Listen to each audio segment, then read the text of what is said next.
Hello, everybody. It's time to talk to the wonderful Jon Parshall again. He's somehow not been scared off by so many appearances on the channel so far. He just keeps coming back. But of course, you know, when we first chatted on the channel, it was all about obviously Midway and Shattered Sword, and the book that I suppose you've been famous for a while.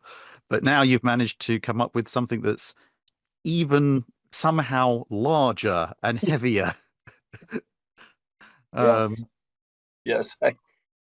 If you've been missing phone books in your life, right? yeah, Yeah, it's ridiculous. this, It's yeah. I unbelievable. must say, actually, when I was reading through my copy, one of the I think it's a very understated but absolutely brilliant feature. The little markings down the side by month. Yeah. It's just Mm. that's genius. I don't know why more books don't do that. I was looking for any visual structural aids that I can give to the reader just to Mhm. help them, orient themselves, where the hell am I in this, 1,000 pages worth of text? Oh, I'm on March because it says so on the side of the page Yeah, here, yeah. that. So yeah, I had that in mind for years, and the same sort of thing with all of the timelines that are in the book as Mm. well. I mean, there's lots of things that you can do to kind of, again, help the reader orient themselves and try to keep in mind where they are in the year. And here I am trying to find one of these Mm. damn timelines in real time, and it's just not working worth a damn. Oh well. Mm. Anyway, because yeah, the mode of the book is, as you know, it's 13 monthly chapters, December 41 to December 42 inclusive. And then in each of those chapters, it's sort of broken down almost, I want to say mechanically, but there's an Eastern Front section, there's Mediterranean, Pacific, Bomber War, that kind of stuff. So the book is really a matrix. Mm. If you wanted to, you could pick up the Mediterranean as its own standalone narrative and read it end to end through all 13 of those chapters. So yeah, Yeah, so obviously we're going to talk a little bit about the obviously the naval side of things yeah, in 42 and just how much it all turns around. And I thought we start, like you said, with the Mediterranean and then kind of go around the world. Um, yeah, because yeah, the Pacific is a little bit of an important theater, but we'll give it its fair shot. yeah. Um, but Well, yeah, I thought I, with the Mediterranean, it's kind of like because like you said, you start in December 41. right. So I think that kind of encapsulates everything because people think of the Mediterranean theater and they think right, Taranto, Matapan, Calabria, all these things that making the Allies, particularly the Royal Navy, look quite good. But that's all in the past by the end of 41, Yeah, and the Royal Navy is sending carriers into the Mediterranean. They're getting bombed to pieces by the Luftwaffe and the Regia Aeronautica and having to pull out.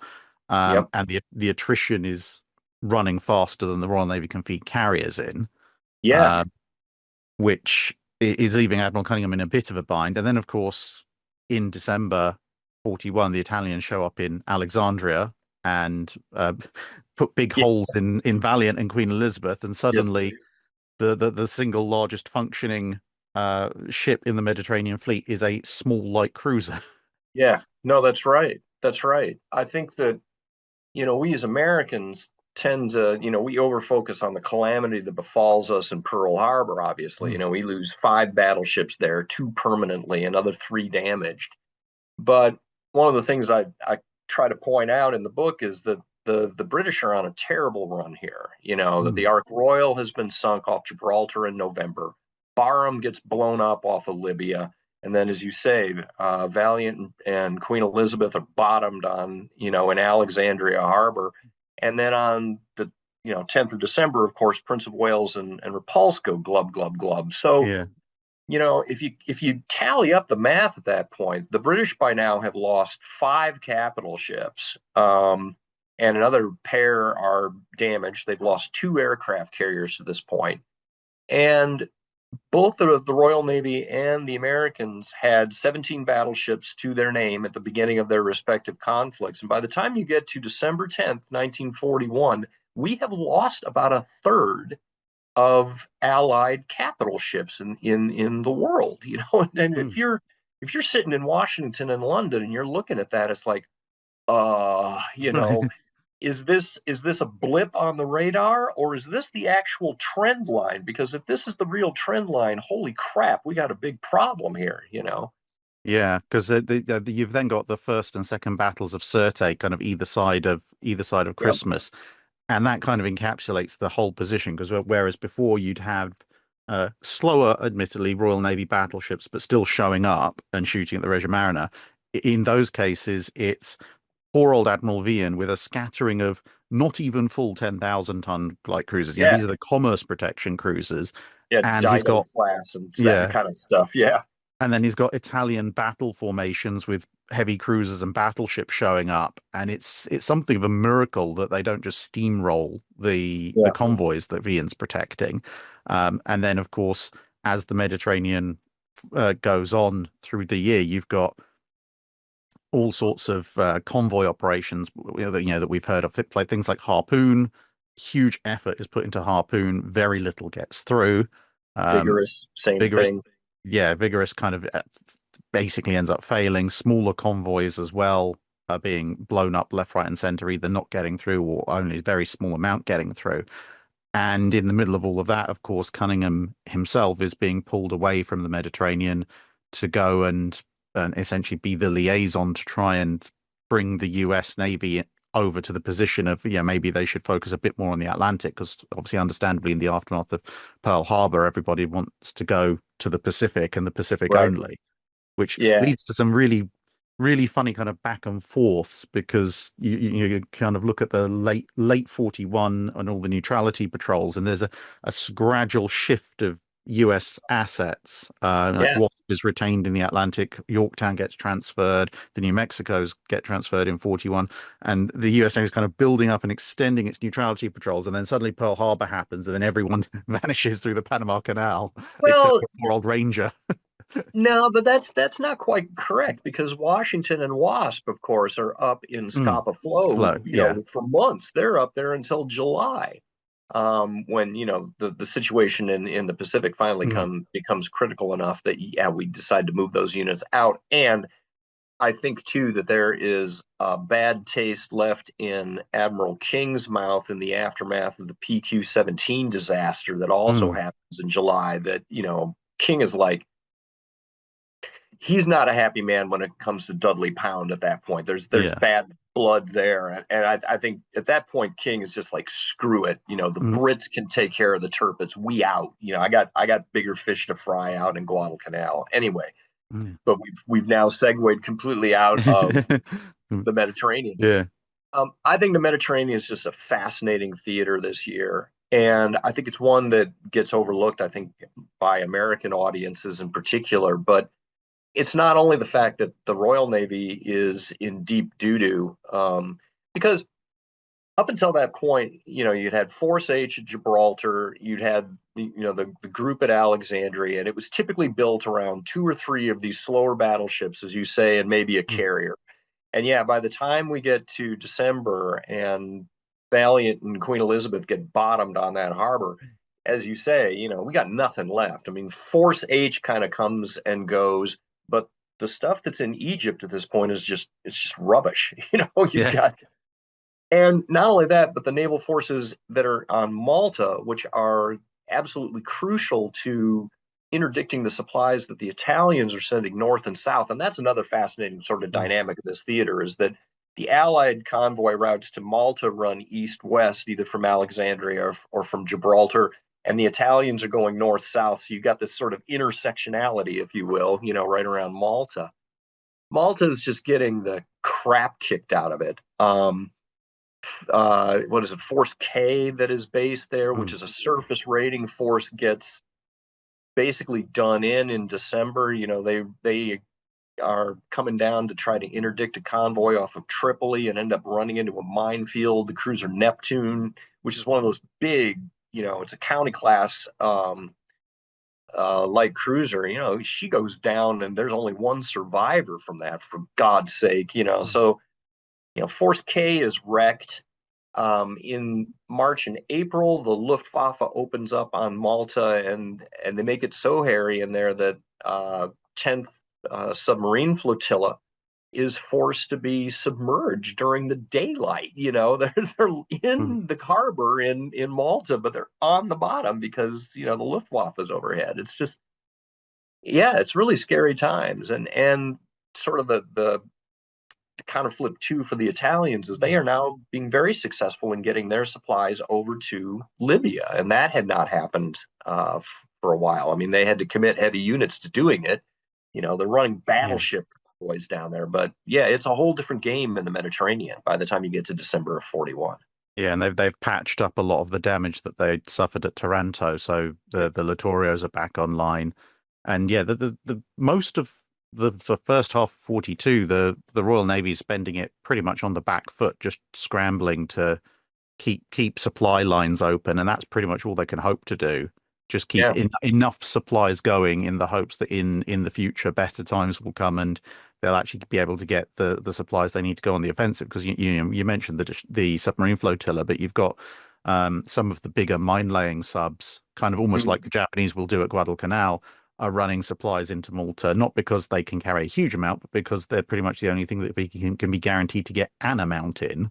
Yeah. Um, you're constantly throwing aircraft at Malta to replace the ones that are being shot down or hit on the ground, which I think is something that's something one of the things Wasp ends up doing at one point. She does a club Twice. run, Yeah. um, and and everyone's trying desperately to learn lessons and transfer lessons across, but it's they and of course with Japan having opened up the Pacific, a lot of the reinforcements that theoretically would have been earmarked for the Mediterranean, like Warspite going back after being repaired and carriers and all sorts, they're all being fed into the Eastern Fleet to try and stop the Japanese going around what at that point is Burma and Malaya and just hitting Ceylon, which they do with the Kido anyway. But Right. um, and even there, if you think about, what would Cunningham have wanted in the Mediterranean? If you told him he could have five battleships and two carriers, he would have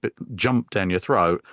Yeah. And but yet in the Indian Ocean, after the Force Sea raid, that force is kind of forced to go to the western side of the Indian Ocean for Yeah, they're safety based and then based in disperse. Mombasa. Yeah, Mm, yeah. Which, I mean, talk about a humiliating episode for the Royal Navy. I mean, when was the last time the White Ensign was driven from one of the world's great oceans? Holy mm, crap! That yeah. was a big deal. Um, and that brings up one of the themes that I hope the book sort of explores, which is just the interconnectedness of this entire war. The things that happen in this theater impact that theater, and you've just outlined Mm, one of the sort of crucial impacts is that you've got Somerville in the Indian Ocean with a force that absolutely could have made a huge impact on the Mediterranean had those ships been there. And I argue actually later on in the book that I forget which is the operation. Is it Harpoon or Vigorous that comes out of Alexandria?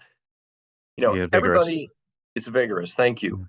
Mm, Um, People in London by the time that convoy goes across are just absolutely freaking out that mm, Malta is going to go down in the dark. And I make the argument that Somerville's force really isn't doing anybody any good where it is. And honestly, having five old battleships and a couple of carriers is not going to do you any goddamn good against Kita Butai if they come back at you with 4 to 6 carriers, right?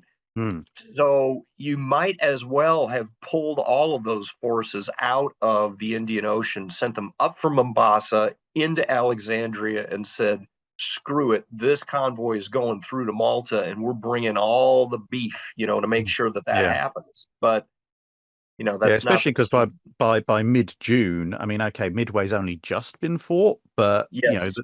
the US Navy knew that Midway was coming for a while. So, Yeah. with a bit more connected thinking, they could have gone, well, Shikaku and Zuikaku are out of the line of combat for the minute, because of Coral Sea. And if the Yeah. rest of the Japanese fleet is going to Midway to confront the US Navy, well, you know, whatever happens in that battle, if we're talking about maybe thinking in late May, early June before it's actually fought, whatever happens, they're going to be there and then they're either going to be sunk or they're going to be refitting. But whatever they're going to be doing, they're not going to be sailing halfway around the world to the Indian Ocean in 2 weeks. Bingo. Yeah, So you've got a window of opportunity. you do. You got 6 weeks or so. But that raises the question of just how much intel sharing was there going back and forth between the U.S. Navy and the Royal Navy as regards the parameters of this upcoming Midway operation that the Japanese are going to do. And I Mm. don't know the answer to that question. The cryptography is something I'm, strong enough to be dangerous in, but it really Mm. isn't bag. So Yeah. anyway, Well, the impression I've got is it seems to be somewhat disjointed because I mean you look even at the beginning of 42. I mean obviously we're sort of drifting out the Mediterranean but staying in the beginning of 42 and you've got ABDA command and some of that especially kind of the local on the ground cooperation between ships like the Houston and the rest of ABDA command that's really good. But at the upper end of things, they're getting fed bits of intel from their different navies, and no one's they're trying to coordinate kind of a bit through Australia, but it's not really there in the way that it would be later on. yeah, yeah, we're just at the beginning of this whole enterprise, as you say, Mm. and yeah, yeah, ABDA command is just pathetic. I Yeah. mean, it's a sketch on a napkin in terms of how we're actually going to do combined operations, and yeah, it's just the signals is terrible. You've got a flotilla that can't even really operate together because you got three different languages and what have you. It's just yeah, Mm. it's a mess. It's just Yeah. it's a mess. I think So ABDA to a certain extent it epitomizes, although it's not the last instance, but it epitomizes for me the kind of it's the last gasp, at least on the Allied side, of command purely by seniority. Because mm, when you look at the roster of flag officers that are theoretically available to take command, in terms of proven battle experience, or even just general performance, or has the biggest navy element backing them. With all respect to Admiral Doorman, he is not top of any of those lists. What he is top of, I mean, he's not a terrible admiral, but he's not the best in even in the pool for Abda command. But what he is he's the most senior. yeah, And so he gets command because that's how it's always been done. yeah, And again, I don't want to unfairly criticize Admiral Dorman, but he does make some mistakes, which you can look at some of what turn out to be his subordinate officers, and they probably wouldn't have made those mistakes, yeah, which doesn't help. And you kind of you see a little bit of that carrying on into the early Guadalcanal campaign. Um, where you have some officers come in, they don't have any combat experience, they don't really have much experience in of wartime at all, but they're put in command because they're a few months senior to other flag yeah. officers who are already there and have been fighting the Japanese for weeks or Right. months. Yeah, I mean, the most famous example of that, of course, being the first naval battle of Guadalcanal, Mm, Friday the 13th, when you've got Norman Scott and Admiral Callahan, and mm, Callahan, yeah, he's just a few weeks senior to Scott, but he ends up getting put in command of that operation, despite the fact that he had not yet seen the elephant. So okay, and I'm yoinking it yeah, the back to Mediterranean. bed here. Yeah. So they pull Cunningham out of the Med, Mm, and I'm kind of I'm kind of hot and cold on Cunningham. I gotta mm, say, at least in terms of how he commands in the Mediterranean, in that I feel like he was a little over his head and didn't really properly appreciate that this was a truly trifibious sort of theater and that air power was incredibly important. I think he was a surface warrior. I mean, that's basically, his MO. And so, he goes on to do mm, obviously, yeoman's work for the remainder of the war. He's going to be, yeah. first Sea Lord once Dudley Pound kicks the bucket in 43. Where do you come down on him in terms of how he runs the Med? I think because I've been doing a sort of a multi-part series on him, so I've looked quite deeply into this. I think there is a percentage to what you're saying. He does appreciate the role of aircraft. Well, I mean, obviously he earlier on has pulled off Taranto, and so forth. So he's always badgering London. I need more carriers. But I Mm, think the impression I've gotten is that because he's never got that many carriers. He's got maybe two at the most at any one point, and usually one of those is Eagle. And then which and is then just he's rubbish. Yeah. yeah, it's just like but she was a decent carrier in the early 20s as an experimental vessel. By World War by World War II, by all rights, I mean, if the Treasury had done their jobs properly, she should have Yeah. been pulled in the late 30s and replaced by a true carrier. But you know, um, but And her fate is just such an ugly one too. yeah, God damn. I mean, when she gets hit during pedestal, yeah, you got a World War I vintage ship with no good side protection, and she just yeah, goes down like a stone, and I yeah, my heart goes out to all of the stokers that were caught in her innards and couldn't get out. I mean, she heels over like a drunken man, and yeah, down she yeah. goes. Anyway, I'm Yeah, sorry. and she's and it's also I think it's especially galling for the Mediterranean fleet because it's almost like at that point she just about found her niche Mm, because they'd been trying to operate her as a fleet carrier before and it hadn't really worked out because of her low speed and limited capacity. And then during those sort of mid 42 convoy operations, they're just looking and go, well, stuff it. We just load her up with Sea Hurricanes and other whatever other yeah, fighters we can find, use her as a pure defensive fighter carrier, and it's actually working, and it yeah, right. works. They get the pattern going just in time for her to be sunk. Yeah, But yeah, but when it comes to Cunningham, I think one thing that shows up all the time is he's constantly saying to the RAF, "Look, we need air support." The Regia Mariner's got the Regia Aeronautica. Yeah, they're not necessarily cooperating very well, but when the Regia Aeronautica shows up, there's an awful lot of them. Uh, yes, and he's constantly saying to the RAF, look, we need air cover, we need fighters. Ideally, we need strike aircraft to go after the Italians. But the RAF is going, well, we need to prioritize the desert war. And to be perfectly honest, in 41 and early 42, the RAF stocks of aircraft are taking such a beating yeah, in the desert campaign, obviously, especially once Rommel gets involved and the Luftwaffe shows up in earnest, that they're constantly turning around to Cunningham and saying, "Look, we barely have any aircraft as it is, and yeah. we need those over land. We can't spare anything beyond a few recon assets." And I think at that point, Cunningham is sort of going, "Well, I'm for formality's sake, I'm going to keep requesting aircraft."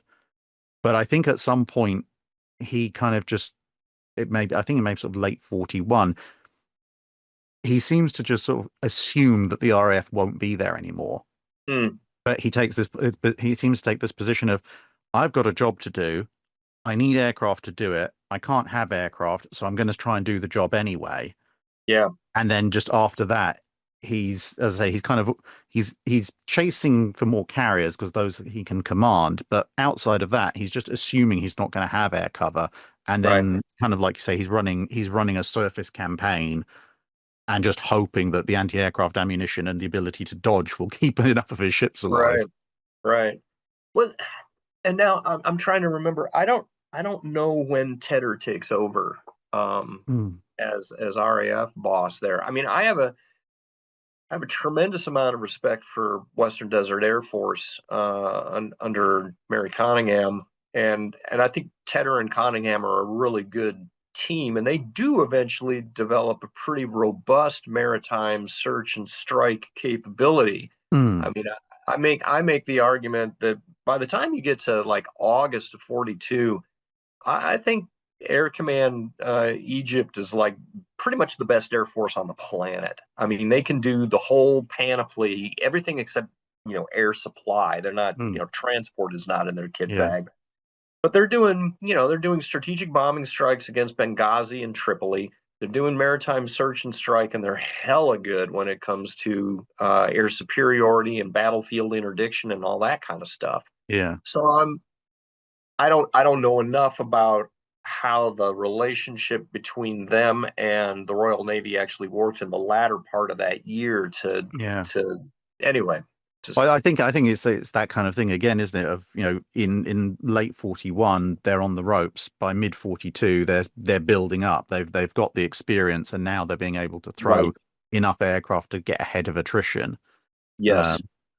Because the attrition levels of aircraft in the desert are absolutely awful. The Yeah. pilots, a lot of the pilots are making it home, and a lot of the attrition is just the environment. It's not even that their aircraft are being shot down. It's just you fly an aircraft in the Sahara for 6 months, and at that point, it's basically dead.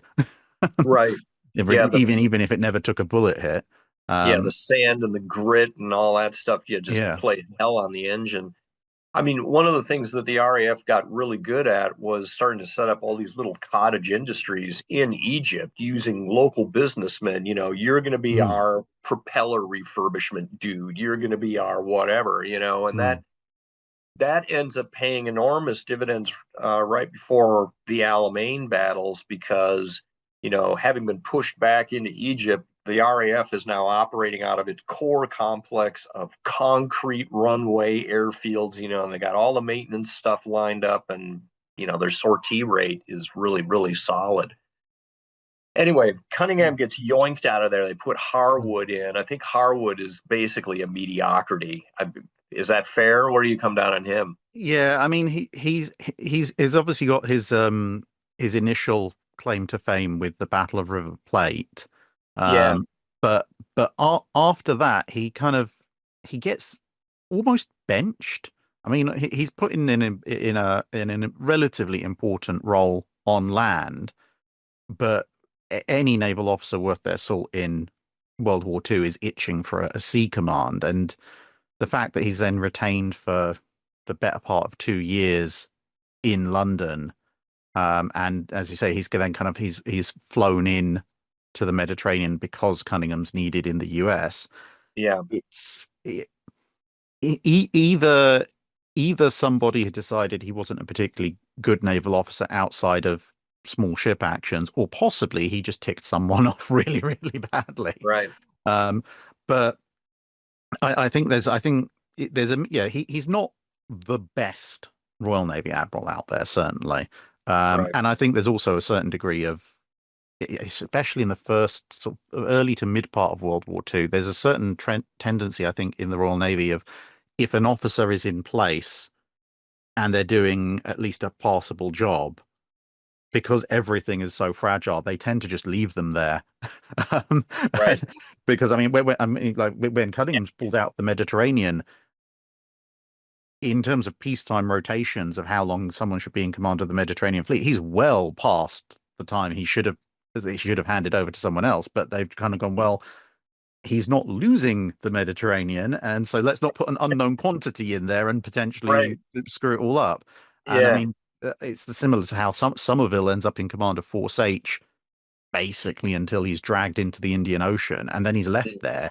I mean, he kind of left at the Indian Ocean right up until near enough the end of the war when the British Pacific Fleet is formed. Right. Um, Right. and yeah, so I think once everyone gets sort of settled into positions, they're like, well, is there?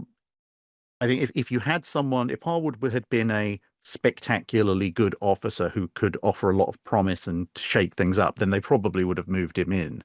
Because there are Hmm. obviously cases where, shall we say, less well-performing officers get pulled, but he clearly doesn't offer a massive Yeah. potential change, and so he's just kind of kept say in the UK. And then of course, at best, if you spent 2 years ashore and then you're put out into a overseas command, it's going to take you a while to catch up. Right. And then down at the sort of the tactical level, Mm, you've got Vian, of course, in mm. two separate engagements. Everything I can sort of suss out about that guy is that he was basically a hard ass. And Yeah.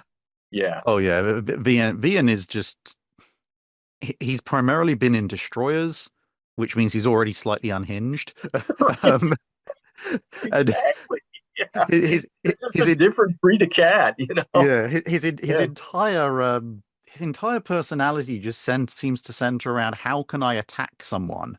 I Yes, mean, even with first and second Certe, it's like on paper he's horrifically outnumbered, and but instead of running or fighting a holding engagement or anything, he's just like, okay, I'm going to put myself between the enemy and their objective. I'm going to lay the world's biggest smoke screen, extremes. and most like naval officers at that point would just go, okay, now they have to come to me. And if they don't, then great, we've won our objective of the convoy gets to safety. But Vian then just goes, no, no, no, we're going to stay in the smoke screen, but then we're just going to pop out every 10 minutes or Yes, so, send a bunch of shells downrange to annoy them even more. yeah. And then as soon as the shells start landing near us, we're just stuck back into the smoke screen again. So he's needling the Italians the whole time. Well, I feel like part of that, though, is it's necessary to demonstrate to the Italians that we could be launching torpedo attacks on you. You know, Mm, we're aggressive. If you come through this smoke screen, you're going to get a face full of fish. yeah, which is You know, exactly what he wants to do. yeah, Um, absolutely, absolutely. Um, but then again, the bottom line is, okay, these are great tactical actions, but mm, from the standpoint of actually getting supplies through to Malta, which is the underlying raison d'etre of these mm, missions, it ain't nothing, it ain't working, and Malta yeah. is still starving. Yeah, I mean, And that, second Sirte is one of those weird things where tactically it's a loss for the Italians because Bian holds them off, but yeah, because the convoy has to route further south to avoid the action, it means that instead of reaching Malta during the night, they're still 50, 70 miles off Malta the following day. and here Now comes, Vian's forces are short on ammo and well behind because they've been holding off the yes, Italians. And now it's open season for the Axis air power to take out most of the bingo, supply ships. yep. Yeah, and you can kind of slag on the Italian Air Force, but the SM-79 was a perfectly good torpedo plane, and Mm, you know they had a yeah lot of they them. and they had a lot of them. That's right. That's right. Which then brings us to sort of the ultimate convoy going to Mm, Malta, which is Pedestal. yeah. Uh, and I'm good friends with Vince O'Hara, Hmm. and he's obviously written just a boatload of books on the Mediterranean War, and Mm, his opinion on Pedestal is that it was the greatest aero naval victory won by the Axis during that entire campaign. In that, okay, yeah, you got a tanker, you mm, know, through to Malta and a couple of cargo ships. But if you look at the losses that the Allies suffer in the course of doing that, including the Eagle, yeah. and the vast majority of the convoy, percentage wise, the losses that convoy takes stack up fairly neatly against PQ-17. I mean, Mm, we get shellacked running these ships in. Ohio is literally lashed to two Royal Navy vessels to the, prevent her from, just sinking in the straits. They get her into the harbor and she just, is slowly yeah. burbling into the mud as they're offloading her fuel oil. It's just like, it's a mess. Yeah. I mean, I think pedestal is kind of, yeah, there's, you sometimes see this whole kind of thing people put around of, oh, it's a moral victory. And it's like, it might be a morale victory for the people of Malta in that they're not going to starve and or run out of fuel in Today. the next few weeks. But yeah, as you say, objectively, in terms of who lost the most ships, both warships and merchant ships, it is completely an Allied defeat. I think at that Yeah, point, I think Pedestal is an example of the Royal Navy and Britain as a whole going, we need to accomplish this objective regardless of the consequences. And, yeah, regardless of losses, something needs to get through, and they're just throwing things into the cauldron. And as long as something gets through, yeah, that's enough. But yeah, but yeah, I mean the loss rate is horrific, and considering what the balance of forces. yeah, yeah.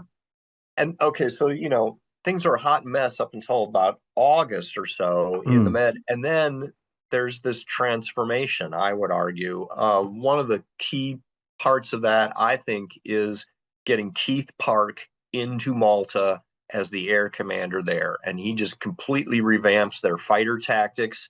And he's like, "Why don't we stop the bombing?" And Mm. he is aggressive enough that he is figuring out ways to rip the top cap off of the Axis bomber formations, and he really starts inflicting some serious losses on the Axis air forces, and then is pushing them back to Sicily and going after their air bases. So I think he's one component to that. Um, Obviously, too, then the victory at Alamein obliges Rommel to retreat, which means that we then retake the bulge of Serenica, which means we get those airfields back, which means now we can exert air control over the majority of the convoy route from Alexandria up to Malta. And then all of a sudden, what you see happening is that during the middle months, the Italians had been pretty damn successful in running supplies Mm. into Tripoli, and now the attrition starts going the other way again. And by the time you get to the Tunisian campaign at the end of the year, the Italian merchant marine, God bless them, they're having Mm. to run this gauntlet of death into Tunisia to get those supplies in there. And uh, that's an area that I think gets really underserved, is the casualties that the Italian merchant marine takes in the course of that campaign are just absolutely blood curdling. I mean, with all due respect to the percentage losses that the British merchant marine Mm. suffered, which were very heavy, the Italians on a percentage basis suffered even worse in the course of that campaign. It's bad. Yeah, So, yeah. It's one of the things that constantly shows up in the sort of the back and forth through North Africa in the first half of the Desert Campaign, is that as you said the sort of Cyrenaica area. It's if the when the Axis are pushing more towards Egypt and all those airfields are under Axis control, it means that any convoys, any warships trying to get to the central Mediterranean are just being hit time and again. mhm. And when the pendulum swings back the other way and it's in Allied control, now you have Allied air cover, so the risk window for the ships is smaller, and you're able to interdict the Axis aircraft and shoot them down more. And a lot of what happens at sea seems to follow that trend of who has those control of those airfields. And yeah, and like you said, it's like when Park gets in, Malta goes from, let's throw the next two squadrons of aircraft in because the last lot are broken, and essentially just kind of vague defensive running around screaming, just trying to keep enough of Malta not bombed to hold out for the next few weeks. Yeah, That yeah. and then, as you say, suddenly now Malta is actually going on the offensive. You can almost imagine some of the more veteran Regia Aeronautica and Luftwaffe commanders in Sicily just going, no, no, no, no, we're supposed to be bombing you. You. This isn't how it works. Yeah. Yeah, and I think that's a testament to just what a good commander Park was. I mean, that guy knew what he was doing. So, Mm. and of course, then the ultimate expression of Allied sea power happens at the very end of the year Mm. when, the torch convoys come through Gibraltar and, successfully deposit uh, pretty significant, landing forces both at Algiers and Oran. Yeah. Um, and there's this constant tension in the planning for Torch as to whether or not we could have actually moved and taken some points even further east, like Bonnet. Mm. Um, and I find that whole planning process really interesting because you have an aggressive Eisenhower who did want to land further east, and some of the British planners were also in favor of that, but American planners on the other side of the ocean were like, we got to take at least one port in Morocco because if Spain comes into the war and captures Gibraltar and closes the straits, now we got all Mm. these invasion forces that we can't support inside the Med. We've got to have a logistical hub on the Atlantic. That's Casablanca, and we got to go there. So Yeah. I think you can say that the decision to structure the invasion Mm. that way and capture Casablanca means that you ex post facto are absolutely going to lose the race to Tunis with Mm. the Germans. That's what it comes down to. So Yeah. But I mean, I think in the end, Torch is the right decision because it the build-up gives the Allies enough time to essentially have overwhelming naval power for the area of operations that they want to be in, which means it's near enough guaranteed to be a victory. I mean, they know they're going to win at that point. It's just a question of how many casualties are they going to take, and this is where you get this whole thing about sending the U.S. Navy into the Vichy French territories Right. initially under the hopes that the the French won't shoot, but obviously the US Navy's more than happy to shoot back if people If engage them. required. Yeah. Um, and I can think it kind of it's one of the ways with Torch you can kind of encapsulate just how much the situation has changed in the Med. Because we mentioned at the beginning of the year you've got half a dozen light cruisers, and that's all there is for Allied strength in the Med. And then you look at the three main forces for Torch, each of the two of the easternmost forces has more firepower and more warships in them than the entire Mediterranean fleet did a few months earlier. Right. And Right. that's without even looking at what's going after Casablanca with the Massachusetts and the Ranger and the Sangamons and a whole Wi- smorgasbord of US ships. Wichita, and yeah, a Yeah, whole bunch of Tuscaloosa, I think, was there too. yeah. Of course, we're getting that overwhelming power at the expense of stripping escorts off of the North Atlantic convoy Mm, routes. The Canadians were sending ships over for that operation, yeah. and that was really touchy. The Prime Minister of Canada was like not telling his Parliament that, by the way, all of these assets that I had promised you were going to be used for defense of home waters Mm, are actually going to be across the ocean. I think the Torch, to me, I don't know that it was a guaranteed thing. I mean, you certainly can't say that at the time, just because the Atlantic is lousy with Donuts's U-boats, right? mm, And Paukenschlag has been incredibly destructive of Allied shipping. Again, it's one of those things that in retrospect we realize that we concentrate so many ASW assets in these confined waters that when the Germans do try to counterattack with their U-boats, we just, mm, we just crush them. But that's one of those things that I don't think was obvious at all when the operation was being launched initially. I find it fascinating that this operation that wasn't even agreed upon until July of 1942, and then when Marshall goes back to Washington in July, having lost the conference over in Britain, that he finally hoists up the white flag and is like, okay, fine, we'll go to North Africa. He goes back to Washington, and all the Army's planners are just like, are you kidding me? No, we're not going to do this. And it takes weeks of browbeating, before it's like, no, dudes, this is what we're doing. Get your act together. Put together an invasion plan, and then grumble, grumble, grumble. They do that, right? yeah. And so we're throwing this operation together. And not only that, but the American contribution to this operation, I've got a nice map Mm, of this we should pop up here. yeah. All of this is coming from our East Coast, for Christ's sake. Mm, We're putting together these naval forces in Hampton Roads and whatnot, and sail them across the freaking ocean against, again, which is full of U-boats, mm, and we're going to land them in Morocco. It's really an impressive achievement, I think, of mm, not only improvisation, but it also demonstrates the fact that the US is this nascent superpower, that it is already, even at the end of this first year of war, now capable of doing, transoceanic power projection and multi-divisional scale landings as a result of that. Holy Moses, mm. that's a big deal, I think. Anyway, Yeah, I mean, I kind of look at it from a perspective of kind of like you were saying with the anti-submarine assets being put in place.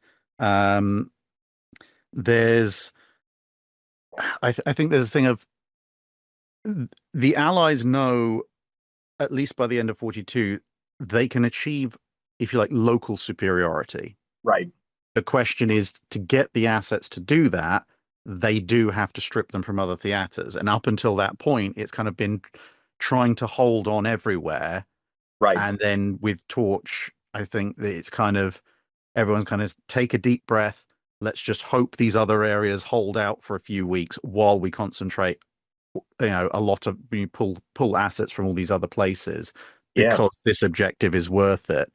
Um, and I mean, we talked about the three main landing forces, but then of course you have Cunningham sitting there with a covering force in case the Italians come out to play.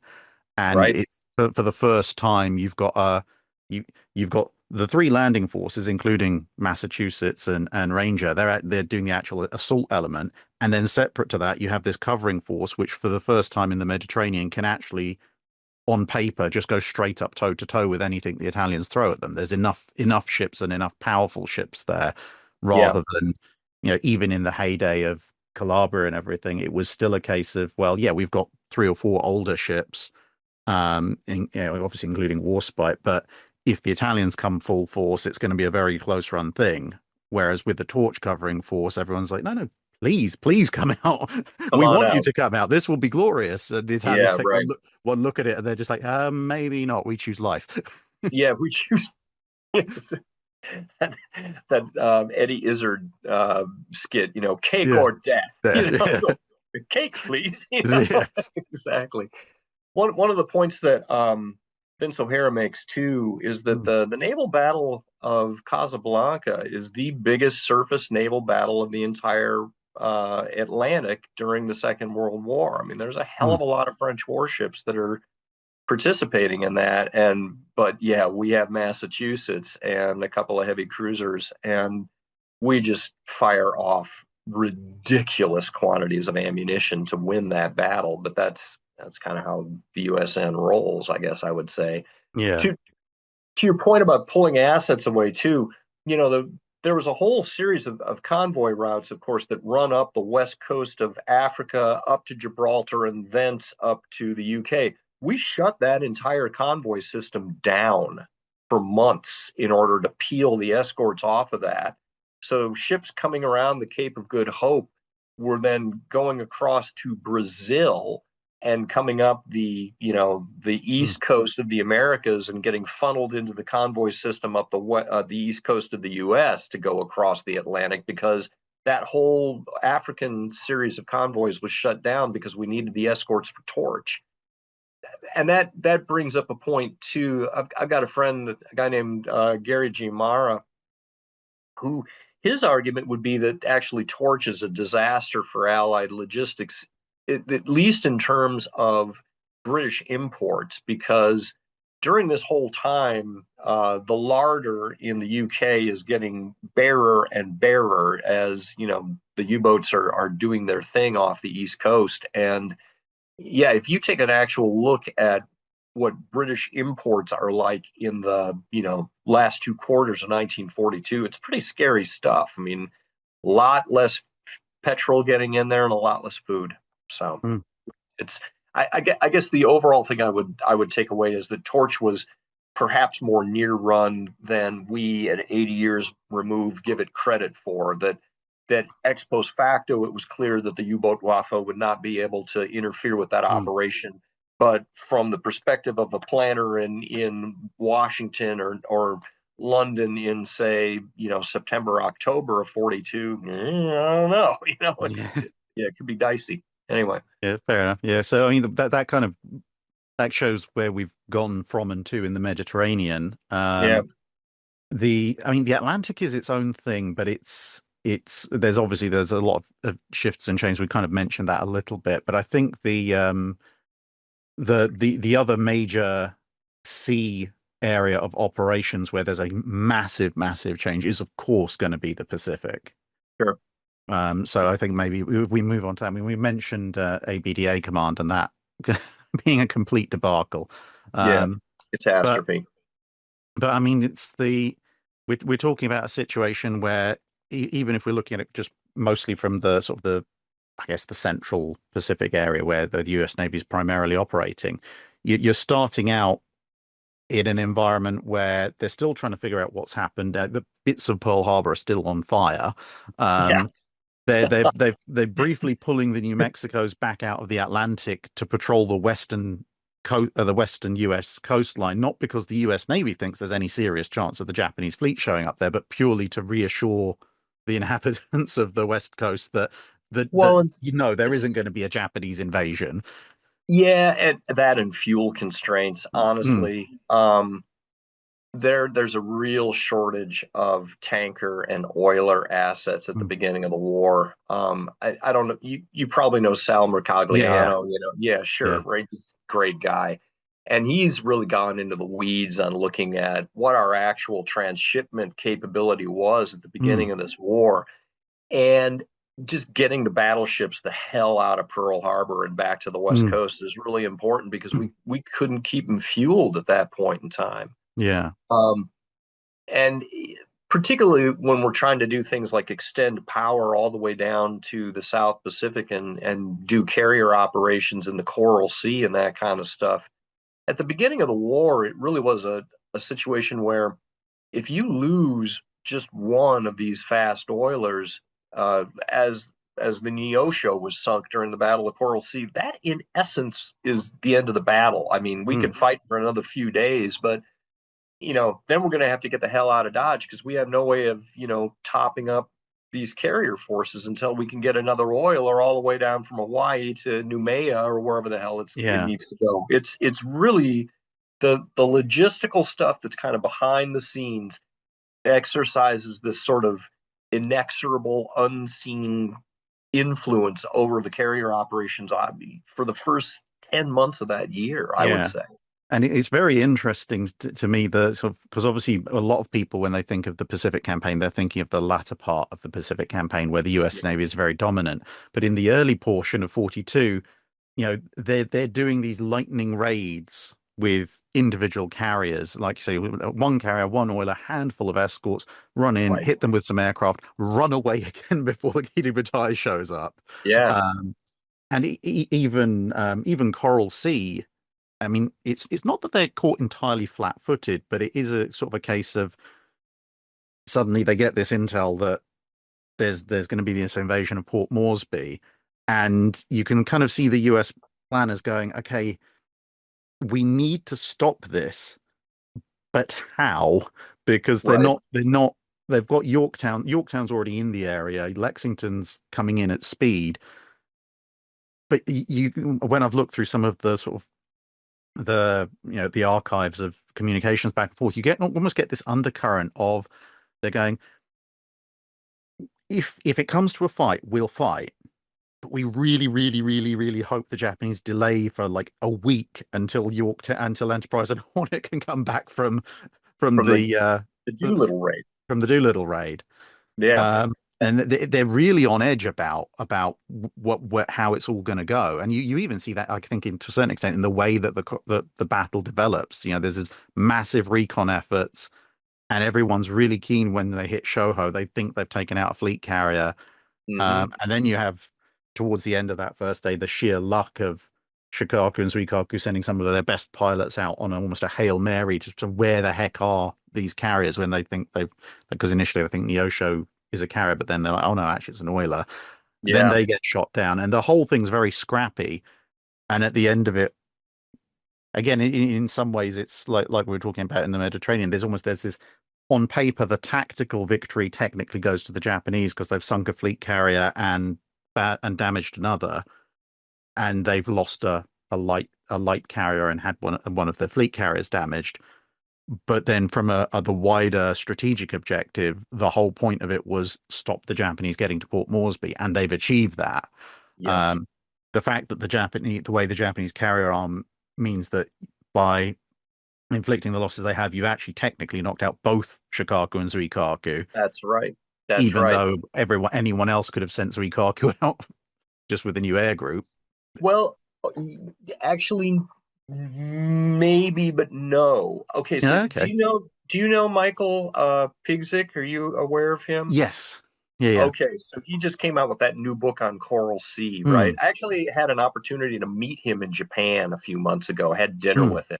Young guy. He's like 35, but he's one of these annoyingly talented. He's Polish, but he's mm, quadlingual. He's taught himself Japanese and English and mm, French too. Anyway, um, because I had made that assertion in Mm, Shattered Sword that, yeah. it seemed from what I could tell that they would have been able to put some sort of a composite air group on board Zuikaku, cobbled together from her and Shokaku's various fighter, Mm, air groups. Pigzik looked at that in more detail, and he's like, not really. The number of aircraft and pilots that they had available, I had mm, posited that they probably could have put something like 58, and he was like, really, it was going to be more like 40 some, I think, mm, birds on there. And at yeah. that point, it's kind of like, is that really worth sending the carrier out for? Yeah. So Mm, so that's a thing that I kind of need yeah. to revise my thinking around. But Yeah, although you're that's more of a reflection on the Japanese ability to generate more skilled carrier pilots than the ship itself. yeah, yeah, and that their aircraft production at this time was bonking too. Mm, So yeah, you're right. Coral Sea is kind of an interesting affair, and yes, we really wish that the Japanese had held off a little bit longer because Nimitz at this time is just chomping at the bit. He very much wants to get Hornet and Enterprise mm, down into the south. He that was where he wanted to fight Midway. Was right off the bat, I'm going to send all mm, four of my carriers down to the Coral Sea, and we're going to have at it. Let's go. mm, Um, and that ends up, obviously not happening. We lose the Lexington, and that sets mm, the stage for Midway, which is one of the things that I talk about in my book is I really don't believe in turning points, right? mm, That I think the war as a whole is so vast and so interconnected that you can't point at any one battle and say this is the turning point in mm. World War II. I think that's nonsense. And yet here I am, a guy that wrote a book on the Battle of Midway, which is commonly held up as being a turning point in the war, right? Um, but for my money, Midway is clearly the single most important naval battle of World War II, not because of it deciding the war for one side or the other, but because of the sort of immediate gift that it gives to Ernie King, in that we've now clawed our way back to parity in carrier forces in the Pacific. The Japanese lose four, we lose the Yorktown. So now, we've got two or three big flight decks, they've got two or three big flight decks. Let's go. Yeah. And I would argue that King's transformation of not only Pacific strategy, but also larger Anglo American grand strategy in the 2 month time period from the end of the Battle of Midway to the beginning of the Guadalcanal operation is absolutely breathtaking. Mm, That, he's already got plans in his back pocket for if I do get an opportunity dumped in my lap, what do I want to do with it? And he's already been thinking about, I want to take the offensive against the Japanese and I want to do it down somewhere closer to Australia. And the fact that, we identified that there's an airbase being built on Guadalcanal, we had already determined we were going to counterattack at Tulagi, but that sort of changes the calculus and makes it even more emphatic that we have to do that. And we're fortunate too in that the command staff of 1st Marine Division immediately apprehends that, oh, if there's an airbase being built on Guadalcanal, Guadalcanal is the main focus of the action, mm, not Tulagi. Anyway, but the other thing that King does during that interim is, we've already talked about this. There was this conference in London in mid-July where Marshall is trying to argue with the British one last time, come on, we got to do a cross-channel invasion. And, Alan Brooke is just sitting there breaking pencils and staring out the window, and and of course the British win, and rightly they should mm, win because it was a daft idea to try to do that in late 42.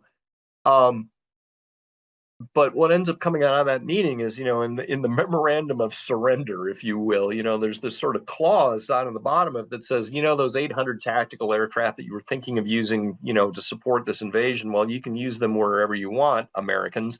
mm, And King is like, I'm going to use them over here, And I would argue that even though the Americans are technically losers in that conference, King comes out a winner because we go into that conference with Germany first. That is, that is the Holy Writ. That Mm. is our strategic Bible. And by the time we come out of that meeting, he's now got an official piece of paper that basically wave around and say it's actually Germany mostly first. And, we're going to be waging high intensity naval and air warfare here in the Pacific from this point out. You know, it is not going to be we're going to stand on the defensive in the Pacific, which was, the strategy to start with. He's like, no, we got to roll back, the Japanese offensive, and we got to get into high intensity attritional combat. And the Solomons is where I'm going to do it. Yeah. So yeah, I think King is a giant, frankly. And but that, here's your softball Mm. as a Brit, Yeah. right? So how do you feel about King? I actually have a lot of sympathy with King because let's face it, in the long history of naval warfare, being a good admiral and being a nice person are usually on opposite ends of the spectrum. So the fact that For Nimitz, Nimitz yeah, was a. I'd love to have a beer th- with th- Nimitz. there's Pray always continue. an exception to the rule, Right. but it's like the fact that King isn't necessarily the easiest person to get on with is I think because he is so abrasive, it gets mentioned a lot. But at the end of the day, he still did the job very well. There are a few areas where maybe um, his level of aggression and his occasional Anglophobia were downsides and didn't help out too as much. I You know, don't, they hindered a little bit, but even that sometimes I think gets overblown. I don't think Um, he was an Anglophobe, well, honestly. I think he was an incompetentophobe. I don't know if I've That's perfect. That's yeah. exactly right. That's it. I make the argument in the book that the reason he's pissed off at Dudley Pound is because King had made a number of fairly reasonable Hmm, suggestions about how we could retool the convoy routes to take advantage of the fact that American escorts have longer ranges than British escorts, and Pound had turned him down. And yet, eventually, hmm, King's suggestions are going to be taken on board, later on. And yeah. but you're right, and I say this in the book that once you demonstrate incompetence to King, you're dead to him. That's Hmm. the end of the relationship. And I would submit that, yeah, by the time you get to the middle of 1942, King is 100% done with Dudley Pound. He just says, Mm. he's like, screw that guy. That guy doesn't know what he's Yeah. doing. W- And so, yeah. Yeah. Anyway, Oh, keep I going. I mean, think you're actually one of the things I found quite interesting was when Cunningham goes over to the States, initially he has a very difficult relationship with King, and suddenly it turns around after one meeting, which interestingly, no one who's done a biography of King and no one who's done a biography of Cunningham or even Cunningham's autobiography really says all that much about this meeting. There's a okay. lot I'm about fascinated. I don't know about this. Go for it. so there's a lot of initial tension and back and forth, as you might imagine. When is this taking place? This is kind of summer, so July. I'd have to check the exact date, but it's a kind of July, August. It's about Okay. 2, 3 weeks after Cunningham gets there, Yeah. um, and Cunningham's getting more and more annoyed with King, um, and then in Cunningham's autobiography, all he says about this meeting is that King says something he found offensive. He doesn't say what. And then Cunningham says he sat down and had several minutes of straight talking with King. And I'm sitting there going, okay, if a veteran Royal Navy admiral says we had straight talking, that probably means like screaming, things were Yeah, being they were. thrown. Yeah, The they the were throwing chairs. yeah, Yeah, absolutely. the full sailor's Lexington was being brought to bear. Right.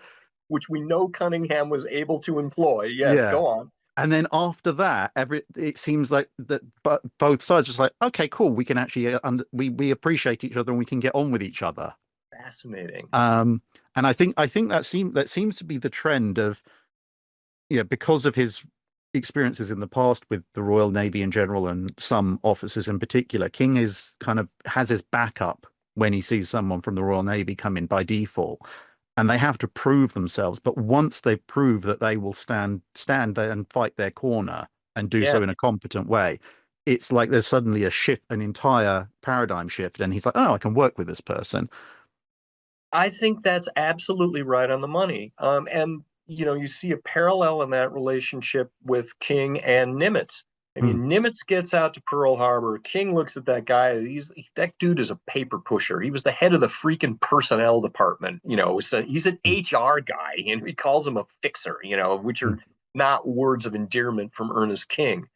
But I think that the switch in that relationship too comes in a single meeting, and it happens in April of 1942, right before the Battle of Coral Sea. Nimitz flies over to San Francisco, and this is an episode that actually really miffs Dudley Pound because Dudley Pound had come over to the U.S. in April and had basically, wanted to, come to loggerheads with King, and King is like, "Lovely to see you. Bye. I'm flying to San Francisco to meet with Nimitz. You can talk to my minions here." So, you know, Dudley is completely PO'd about this, but anyway, King's got bigger fish to fry because there's a big battle coming up. Anyway, Yeah. it's out to San Fran. Nimitz walks in the door with a battle plan where he's saying, "I want to bring all four of my carriers down to Coral Sea and I want to fight a carrier battle with the Japanese way the hell down there." And King is like, "Oh, interesting," and he does not give permission Nimitz right off the bat, but he's impressed by Nimitz's aggressiveness. That's what he was looking for.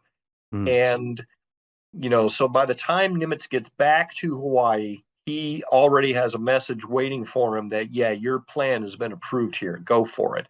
And I would argue that then, certainly once Midway has been won, which really is Nimitz's baby, he mm, plans that thing. And he's also fighting wars with uh, King's intel people to, prove to them that Yo Dog AF is actually Midway. We know what we're doing here.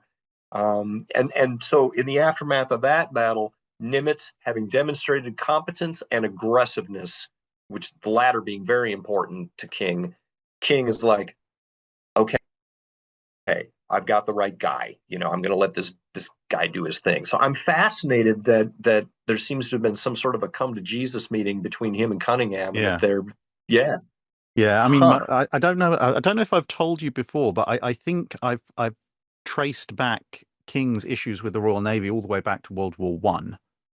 I can Have, believe that.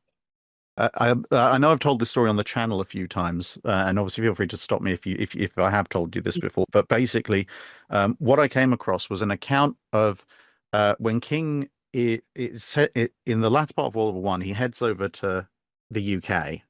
He as a subordinate officer, part of the US delegation there, and he's a little annoyed with the Royal Navy from just purely from a patriotic perspective because in the beginning of the war there were Royal Navy cruisers just sailing up and down the US East Coast impounding German ships, and he was kind of looking at it going, I'm not really happy with the White Ensign just blatantly seizing ships right off of US ports. Right. So he's not very happy at that point. But he's then spent some time on with the Dover Patrol, and he's quite impressed with the aggression that's being shown there, fighting across the Channel within destroyers. But then they go up to Scapa to the Grand Fleet, and obviously at that point this is being sold to the U.S. delegation as this is the world's most powerful battle fleet. The arguments over Jutland are still ongoing, but obviously the British are saying that they won. Mhm. And this is why you should send 9th Battle Division to become part of the Grand Fleet. And so King is expecting to be impressed because he's had some mixed messages so far, and he's put on the flagship with Admiral Beatty, and they decide to go out and have a big war game because the Germans aren't coming out anytime soon. So they split the fleet in two. Beatty has half, Admiral Sturdy has half. And so King and the other US officers are like, oh great, so we're going to see this is the tactical brilliance of the world's most powerful battle fleet in play. Right. A fog comes down, and Beatty basically just bottles it. He stands there and he in so many words just says, he admits that Sturdy is by far the better tactician. And so the minute that it's not clear and level plain sailing and you can see for miles around, he knows Sturdy is absolutely going to outmaneuver him.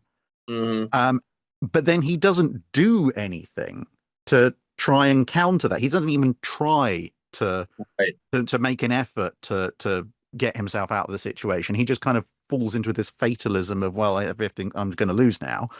And then Yeah. the fog lifts, and yeah, sure enough, Sturdy has used the cover of the fog, and he has Beatty's force completely dead to rights. You know, if there was an actual naval engagement, it would be over in the next 15 minutes.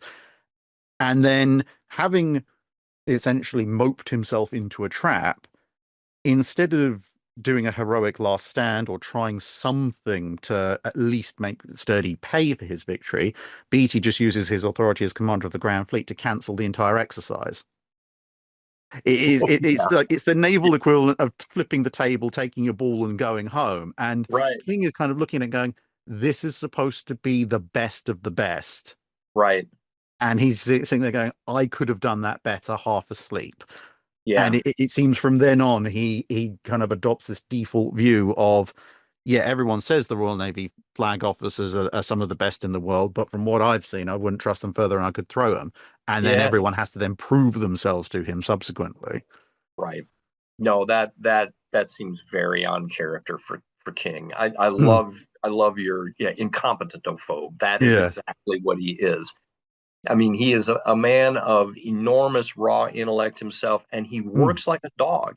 And mm, he considers himself America's finest sailor, and there's objective evidence that says that he probably is. I mean, he's really, really good at anything having to do with operations. He understands how warships work and how operations work. mm. And so, yeah, if you're somebody that demonstrates to him that you don't know what the hell you're doing, yeah, again, you're just dead to him. Yeah, and I think when it comes to, I mean, obviously he's right at the top level for the U.S. Navy as the war itself gets going. But I think what a lot of people sometimes miss is that immediately before that, in 41, before he's at that high level position, he's recognized some of the major weaknesses in the Pacific Fleet, particularly around anti-aircraft armament, and he's, like you say, running himself absolutely ragged, doing his level best to fix that. He's Yeah, accelerating programs, distributing new anti-aircraft guns, engaging in starting the competitions that will lead to the adoption of the 20 mil and the 40 mil. yeah, Um, and a lot of then what subsequently happens with the US Navy, um, upgrading its capabilities and improving, can all be traced back to those frantic efforts that he's making before Pearl Harbor, hmm, and most of which gets overlooked a lot of the time. yeah, But obviously, because it takes time for these things to actually embed and for things to be built and shipped and everything, you kind of have this the early part of 1942 where everyone's running around trying to figure out how do we fight a war because they've got plenty of reports from observer officers in the Mediterranean and the Atlantic and everything, but there's a huge difference between a report saying this is how you should do it and actually then fighting that. yeah. And well, and I would say too that you can see though those efforts already beginning to pay off by the end of this year. That Mm, you look at the Battle of Santa Cruz, holy mm, Moses, that is the first instance where we now have some of these new Atlanta class anti-aircraft cruisers, but have now been joined by some of the newer fast battleships. mm, South Dakota comes out there and she's just got anti-aircraft guns out the yin yang. mm, And when she ends up opening up for the first time in defense of the carriers, I mean, there are people on these warships that are like, "Is she on fire? mm, Is something wrong here?" It's like, no, baby. This is what you get when you unload a battery of 5-inch 38s mm. and associated Bofors and whatnot. It makes a hell of a lot of smoke because we're putting a hell of a lot of smoke down range is kind of what it comes Yeah. down to. So there's already evidence that that transformation in defensive firepower is already beginning to manifest itself in the latter part of the year. And we're just getting warmed up, obviously. Yeah, by the time you get to 1944, it's like, Yeah. it's Yeah. And terrifying. I think a lot of the adaptational ability of the U.S. Navy shows itself during the Guadalcanal campaign For because sure. I can't think it was about a year ago or so. I did a little sort of slideshow where I went and looked up what the air group strength was of U.S. and Japanese carriers at each of the major engagements from Pearl Harbor Mm-hmm. through to the end of the Guadalcanal campaign. And it's interesting that although obviously the exact numbers fluctuate, when you look at the proportional strength of torpedo bombers, dive bombers, fighters, it seems like throughout the entirety of 1942, the Japanese are constantly trying to re-establish their one third, one third, one third air groups Yeah. with minor changes due to availability of aircraft and a very slight increase in fighters towards the end. Whereas even by the time you're fighting the Battle of Eastern Solomons, the US Navy has gone, okay, more fighters. The The air light group balance is at the end gone. of 42 is massively different to what it was at the start of 42, and that Yep. change has happened quite quickly. And you know it's across the board because you've got obviously you've gone from fixed wing to folding wing F4Fs. Um, the Devastator fleet's obviously been when I Relegated. yeah, when I did the series I did on Admiral Spruance, one of the things that stuck out to me I found in that was in the aftermath of Midway, they lined up every single surviving Devastator that they had from the force that had gone out, and there were four. Yeah. And ironically enough, three of them were all tail number seven, one from each Oh, carrier. interesting. Didn't know Yeah, that. it was like That's three sevens and one odd number, and that was like that's the sum total of the U.S. Navy's torpedo bomber force at this stage. And but then they bring the Avenger online and they bring it much online in better equipped. numbers. And you know, again, you know, a minor turning point is you know in the beginning of the Guadalcanal campaign, they're actually running out of Dauntlesses because Yes. the Dauntless is doing so much good work, but it's also taking so much attrition. They get to a point where they're like, well, we need more Dauntlesses, and the reply is, well, we don't have any more Dauntlesses. You've used them all. Um, Yeah. but then fast forward a few months, and Dauntless production has been ramping up and up and up, and then suddenly the Dauntless squadrons are back up to full strength, and that's even with multiple U.S. carriers going. Well, you know, we're leaving the theater to go back and prepare and patch ourselves Yeah. up and so forth. But a lot of the time, they're flying off what's left of their air groups to Henderson Field. Yes, sir. Um, Absolutely. and then so the pilots are fighting a lot longer than necessarily the carriers themselves are. Yeah. And I think that it's that combination of they're just about getting the resources downrange to do it, but they've also got the willingness to do it Yes. because we don't really see the Japanese going, oh yeah, we'll you know Shikaku's taken a bunch of damage. Let's say we'll transfer her air group to Zukok. Rabaul to keep it or go Or or Raval. to Yeah. Suikaku to keep it going. I mean, apart Yeah. from that, they don't have as many aircraft or as many pilots, but it seems this weird juxtaposition in that at the beginning of the war, when the Americans are to a certain extent, the carrier arm is on the ropes at times, but they're willing to constantly put their front foot forward and maximize their attacking potential, even if it means they're not actually on a carrier anymore. Yeah. And whereas with the Japanese, they've got to a certain degree an advantage in some of these 1942 engagements, but you only really see them deploying their carrier air groups on land later in the war Yeah. when they're on the back foot, and at that point you're kind of looking at going, well, actually, you really should keep them on the carriers longer so that they can get trained up, and then you get these Yeah. half-trained carrier air groups like thrown into Formosa or whatever and get cut to pieces, and then people And wonder it why just, there's no carrier aircraft available.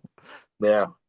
No, I think that's right. Uh, Talking about Sal Mercogliano again, he did Mm, this very interesting little presentation on he came to hang out with me and Seth on our podcast, mm, and he was talking about how we had a trend like it was originally built to ferry railway cars, the Kitty Hawk, and we turned mm. it into an aircraft transport. And we haul this thing into Noumea, and we're like, okay, we got to get the birds off of this thing, and get them over to an airfield, and get them up to Guadalcanal. And somebody had the bright idea of why don't we just cross deck these things over to a light carrier that has a catapult, and okay, well, yeah, we'll put a barge between us so we're, yoinking them off with cranes and putting them on the light carrier and yeeting those things off. And there was a tremendous amount of adaptability on the part of the Americans. I think you're absolutely right. I think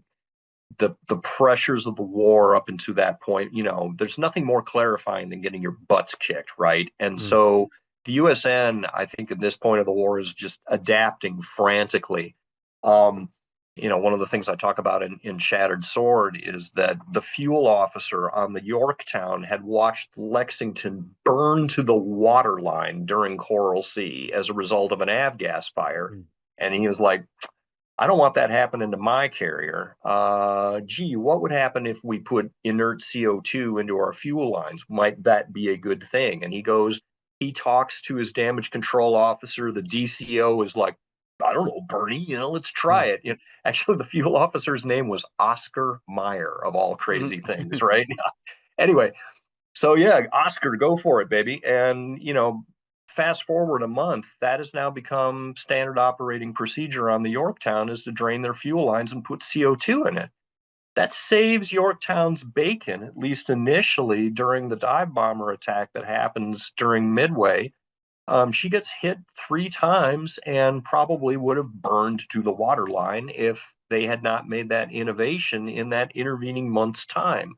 So that's just, one sort of small example of how good the USN was as a learning organization. And obviously, Trent Hone has talked about that extensively in Mm. his book Learning War. It's just the USN was a learning machine. We're into, hey, have you got a good new idea? Yeah, we'll absolutely try that out. So Yeah, I, and I I think go ahead. yes, I was going to say, speaking of Sal, I know he absolutely loves logistics, and I think that was one of the big things I picked up on during the Guadalcanal campaign and kind of in the lead out from it was that you have the initial clashes where sort of some officers are trying to be very kind of, oh, let's go at the Japanese regardless of cost, and it turns out the cost is quite high. But as you transition from that more towards, okay, let's play to our strengths, kind of environment, you see there are opportunities towards the end of the Guadalcanal campaign where theoretically there are enough ships to put forward some kind of offensive action. Maybe a surface raid on the Tokyo Express or fling a few shells at Rabaul or something. But at that point, there are officers going, okay, we could do that now, but we might lose a third of this carefully built up force, and then we're back to square one again. Right. Or we could wait a bit because we know there's infinite Essex class carriers on the slipways, and we know the South Dakota sister ships are on their way, and we know that someone's hit control, got the Great Fletcher Xerox machine running. So they know that these things are coming, and they can, yeah, and they can see. And they know, I think partly because it's been highlighted so painfully in the early part of 42, just how vital things like fast oilers are going. Yeah. Uh, and they're going, no, we don't want to be in the position like after Coral Sea of going, well, we have to fall back because we objectively cannot stay out here. We do not have the fuel. Yeah. And suddenly, and then obviously it helps that they're mass producing C2s and C3s and T2s and T3s and everything. But then they're just sitting back going, hey, let just we'll get the Japanese out of Guadalcanal and then we'll build up this massive fleet. And then it doesn't matter if I mean, ideally they won't, but it doesn't matter if they hit a carrier or a tanker or two because we got three more. Yeah. Right. And and Although you it, kind of see that with like even with like with Enterprise and Saratoga at the end, very end, kind of holding the line. And then Enterprise holds the line just long enough for Saratoga to come out from her nth torpedo strike. Um, But then instead of then rushing to patch Enterprise up and throw her back out onto the front line again, they're kind of taking a breather and going, okay, let's get Enterprise fully operational, get her combined with the new carriers, and we'll send her out. And if that means we have to have Victorious running around with Saratoga for a little bit, right. then so be it. It's kind of Right. a very level-headed way of approaching a, a war in an environment where having just beaten the Japanese at Guadalcanal, some navies would then turn around and go, "Oh, clearly we're winning. Let us continue winning and chase off Right. into the depths, and then get cut off and destroyed." Although, okay, yes, I buy that. Although I will say that at the actual climax of the Guadalcanal campaign is one of the most hair-raising decisions, I think, honestly, the entire naval war, and that is Halsey's decision to send South Dakota and Washington with four destroyers, Mm, four, into Iron Bottom Sound to contest the waters there against this, second mm, bombardment group that is coming down to put paid to Henderson Field. These are the last two heavy surface units that he has in theater. Enterprise is limping around with one operational elevator at this point, and she's going to very shortly do that exact same. mm, She's going to make a couple strikes against a Japanese convoy and then send her aircraft to Guadalcanal, and peace, mm, we're out. But Halsey making that decision to send those six warships down there to fight that battle on the 15th of November, that is terrifyingly dangerous when you think about it. mm, Iron Bottom Sound is, I say in the book, it's a bathtub. A battleship can fire its guns clear across that sound. There are only three narrow channels in and out. It's the nautical equivalent of a cage match. And the dangers of Japanese torpedo attacks in those confined waters are self-evident. And Halsey's staff is like, dude, are you sure? Are you sure you want to mm, take those ships down there? But Halsey has promised General Vandegrift that we are going to give you everything we've got, and he is absolutely determined to fight this thing, down to the last rowboat if that's what it mm, takes. So yeah, he sends those ships down there. On the Japanese side, they now by this time are paying lip service to, oh, this is the decisive battle. But they had an opportunity to send all four of the Congos into that area, the first bombardment group, which turns into the famous barroom brawl on the night of the 13th. But because Haruna and Congo did not have sufficient Type 3 ammunition, they had given their bombardment ammo to Hiei and Kirishima and cross-decked that all over there to them. They didn't have the right ammo, and so they were like, I guess they got nothing to do, and mm. so we'll leave them back up north in Ontong Java Atoll, basically riding anti-aircraft shotgun for Junyo up there. So here you have this juxtaposition of Admiral Halsey, love him or hate him, by God, he like, okay, I'm pushing all my chips in the middle, all of them, here we go. And the Japanese are like, maybe not. We're not willing to send all of our ships down there. Hell, they could probably have brought Yamato and Mutsu down from Truk to do that same exercise if they had really wanted to. Are you serious, Jack? Are you serious about putting this airfield out of business? Then why aren't you coming down here with four or five or six battleships? Because there's no way that Willis Lee is going to beat four battleships. That's just not Mm, going to happen. So I really do think that that particular campaign is decided by that battle, Second Naval Battle of Guadalcanal. At that point, the Japanese are like, damn, we've lost two battleships in 3 nights here. We just can't keep this up. And that, I think, really is that's the crossroads for that particular mm. campaign. The Americans have demonstrated that we are willing to throw it all down on the table to keep this island, and y'all haven't had the same amount of mental fortitude, I would argue. So Yeah. Well, I think there's two things going on there. One is kind of what we were mentioning earlier about selection of officers, in that by that point it's gotten to a stage where you look at who have you got available as flag officers. Admiral Lee is probably the single best battleship admiral the US Navy's ever produced. he was amazing. Yeah. And Halsey's just like, okay, well, if we're gonna send anyone in charge of these battleships, it's got to That be him. yeah, And he was absolutely, he was probably the only, I would say, the only US flag officer in theater at that point who could have pulled off what he did, because he's a gunnery expert, a radar expert, and a battleship expert, and it turns out that's exactly what you need in a night yeah, engagement with battleships. yeah. At this Um, moment in time, yeah, he was yeah. the big dude. Yeah. But I think the other thing, like you said, is this kind of the attitude to combat, in that it, generally speaking, if you are the smaller of the two naval powers and you want a decisive engagement, history has shown the only way you ever really win that is if you fight every engagement like it was the decisive engagement. Because Mm, if the other side has ultimately a bigger industrial base or a larger fleet or whatever, if you fight with a portion of your strength and they fight with a portion of their strength, well, the bigger power is going to have more strength. So you're just going to get whittled away. The only way yes, you can win is to throw everything you have into every engagement so that you have local overwhelming superiority and hope that you roll the dice successfully enough times that by the end of it you've taken out enough of the enemy fleet in bits that you now have superiority. I think that's Um, right.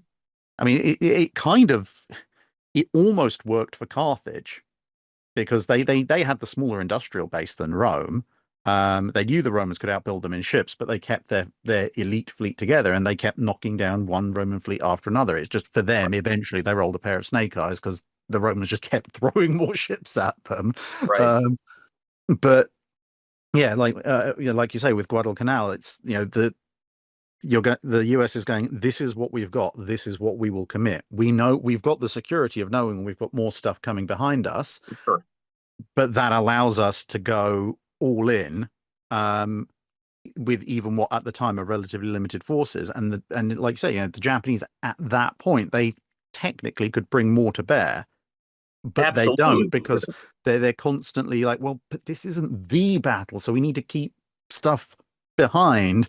And then when it comes to the battle, you're like, well, where have all our ships got? Oh, you lost them in a million tiny engagements. Yeah.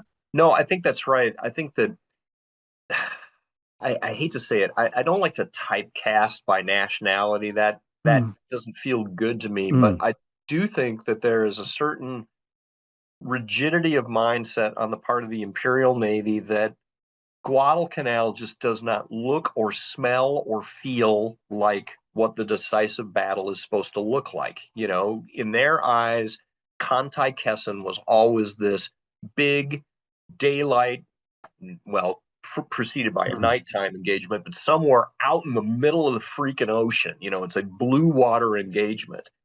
And instead, we find ourselves in this situation where we're fighting over this godforsaken malarial hellhole.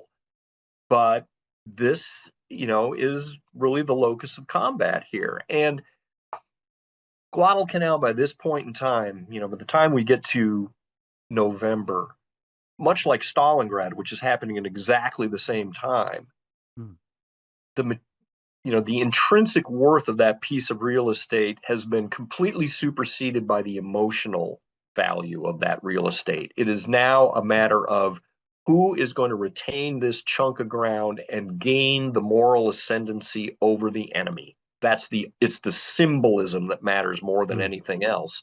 And the Americans, they get that. Halsey very much gets that. And it certainly doesn't hurt that you have FDR making comments to the Joint Chiefs of, are you sure that every possible plane and weapon and soldier is getting committed to Guadalcanal? He understands that. And Halsey does too. And that's, I think, one of the reasons that he is willing to push his chips into the middle of the table. And the Japanese, they're always a day late and a dollar short in that campaign. They never make that up. They never make up their minds to actually commit and bring the power that they did have available. Yeah, and I think I mean, probably sort of, I guess, in summation of those two theaters, and I think it kind of plays out across the board to a certain degree. As you said, although there's no one specific turning point where you can say this, like before this we were losing, after this we were winning, but you can kind of see elements, gradual shifts, because in the Mediterranean you have things like first and second Sirte, where it's like, okay, we can sort of achieve our objectives, but we are massively on the back foot, and Yeah. it's costing us to do so. And to a certain extent, some of the convoys are like that as well. But then towards the latter part of the year in the Mediterranean, you get some of the later convoys like Stone Age, where they get the whole force through and basically beat off the attacking Axis forces with minimal losses. And then it's a Yeah. case of, well, now we can do what we need to do, and we're inflicting more losses on the enemy, but it's still to a certain degree, a convoy run to Malta is ultimately a defensive operation. Hmm. And then you get Torch, which is we can show up with overwhelming force Yeah, and we can comprehensively win. And the yeah, same thing in kind of in the Pacific, because Coral Sea is, well, we can stop the Japanese achieving their objective, but it's cost us more than it's cost them. And then Midway is we can stop the Japanese, and we've inflicted considerably more losses than we've taken, but ultimately it's still a defensive operation because we've stopped them taking something they were coming at us to take. You yes, know, and then Guadalcanal at the end when the Japanese are being thrown out, and then it's a case of, well, now we've brought to bear sufficient firepower that not only have we stopped them, but we have now taken something away from them, and bingo, we are now on the offensive. go. That's it. That's it. Yeah, for sure. Okay, so I do want to yank you back to the Atlantic and Yeah. back to earlier in the war Hmm. because, we got to talk about Paukenschlag, right? Hmm. The U-boat offensive because Yeah. this just it breaks down so cleanly, along British American lines, King versus, oh, King was stupid for not having implemented convoying. And Mm. I do spend a lot of time in the book, month by month looking at the U-boat campaign, and I actually feel that there's a lot to unpack there in terms of the other naval commitments that the Americans had on their shoulders, some of which, frankly, were being created by the British. Mm. Oh, we're going to go off and invade Madagascar. Would you mind terribly Mm. minding the store while we're gone? Right? That kind of thing. So Yeah. I give King like a B minus when it comes to his handling of Paukenschlag. Mm. I know that would set most Brits' hair on fire. Where do you come down? See, if you'd asked me this 10 years ago, I definitely would have been jumping up and down and throwing my toys out of the pram. But the more and more I've looked into the situation, um, yeah, I think there definitely are areas where King fell a bit short, I especially in agree. terms of when the Royal Navy was saying, look, these are the lessons of anti-submarine warfare, and King was kind of going, no, we'll learn the lessons ourselves. And the Royal Navy was like, that's going to cost you a lot to do from Yeah. scratch. Um, but at the same time, I think he was also hampered quite a bit by both resources and a little bit of infighting. Because and this was one of the other fun things I found out about when Cunningham went over in the middle of the year. Um, the Coastal Command had sent over a squadron of Hudsons, ironically enough, American aircraft, but they were a very experienced submarine hunting squadron, and they'd sent them over to the East Coast specifically to help train the US pilots in how to hunt submarines. And virtually the first thing that happened from when they went wheels down on the East Coast wasn't let's get together and start training. It was the US Army Air Force coming in and demanding that everything that flew from a land base on the continent of the United States must be under their control. And Coastal Command is like, one, we're not part of the US Armed Forces. We're not going to answer to you. We're here to teach you.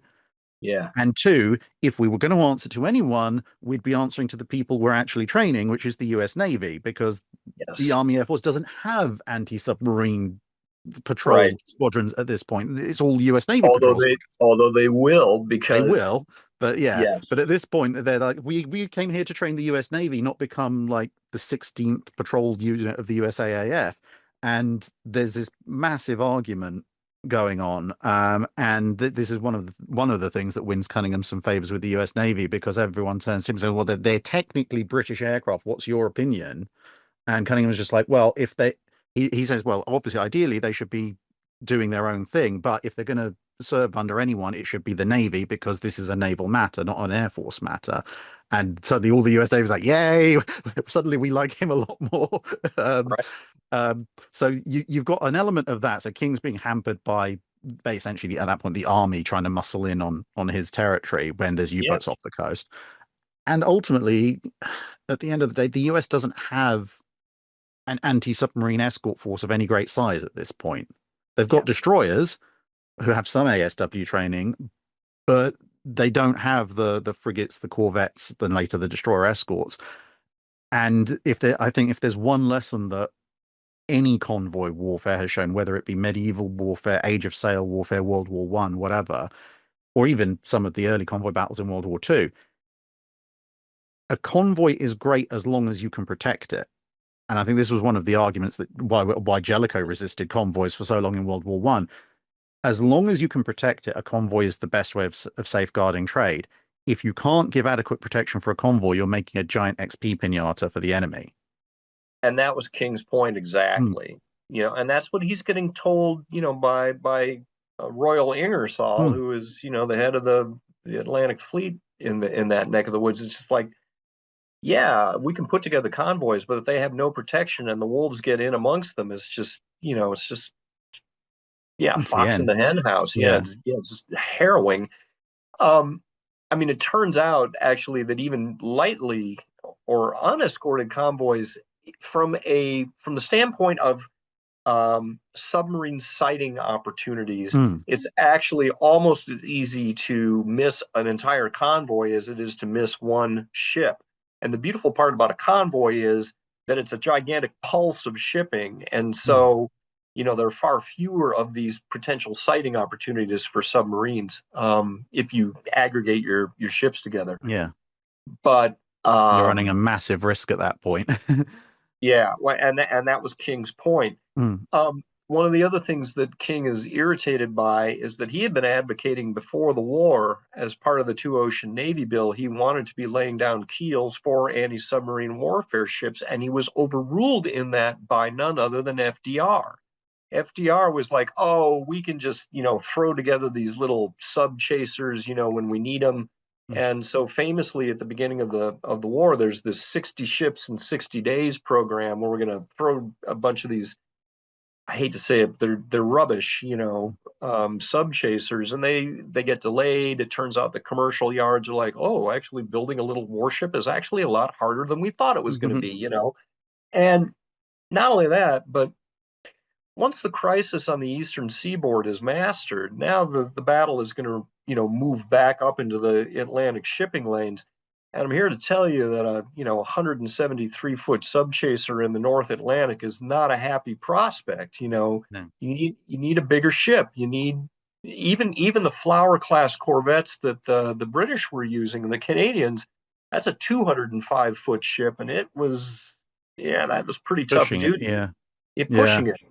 You Yeah. need you need a 300-foot vessel, about 100, 1,500 tons, 4-inch guns, some automatic weapons, and a buttload of depth charges. Mm. That's the ideal ship. And yeah, we don't start laying the keels of those things down until later in 1942, just because King has been overruled in Yeah, that and, and respect. and I think one of the other things when I was looking into the development history of the destroyer escort that I came across was, just at the height of like late 41 when everyone's frantically building up for war, and then late 41, early 42 when everyone's actually at war.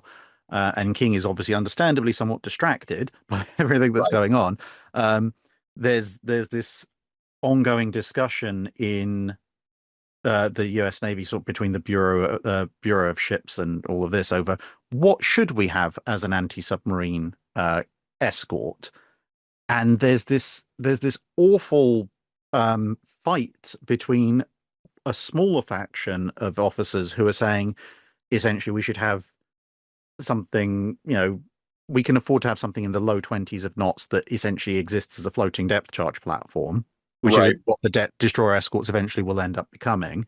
Um, but they're in the minority because this larger group of officers, they want essentially a gold-plated solution, and it comes down at one point to they turn around and go, okay, what was the I think it was the Farragut class, the first kind of modern destroyers that the US Navy Yeah. had built in the 30s.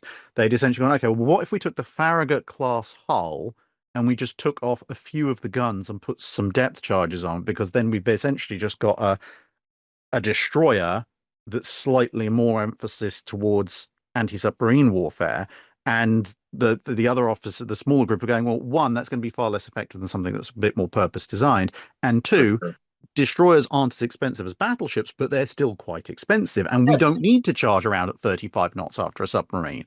Right. Um, and this argument essentially is still ongoing when the British show up and go, "We're building these Captain class frigates. Can you build a bunch of them for us?" Which become the Tacomas. Um, and that is kind of the finger on the scales of Yeah. then the small group of officers are like, well, that's what we've been talking about this entire time. We don't necessarily like them too much, but based on that, and then Right. along come the destroyer escorts. Right. Yeah, destroyers are fuel hogs. They got these long, slim hull forms, which means they're lousy sea boats in any sort of a seaway, and they're just Mm, and yeah, they're overpowered for what you need, against a submarine.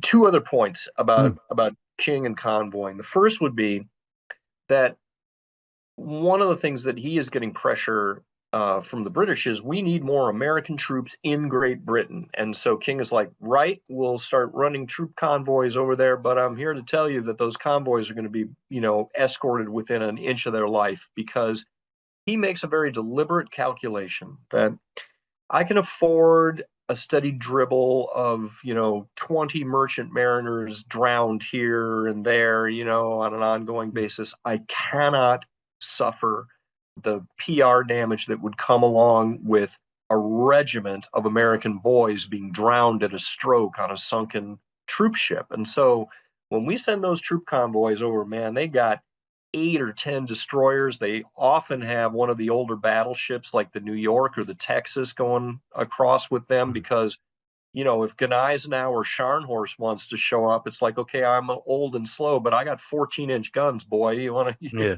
Yeah. come at me, and a bunch of destroyers too.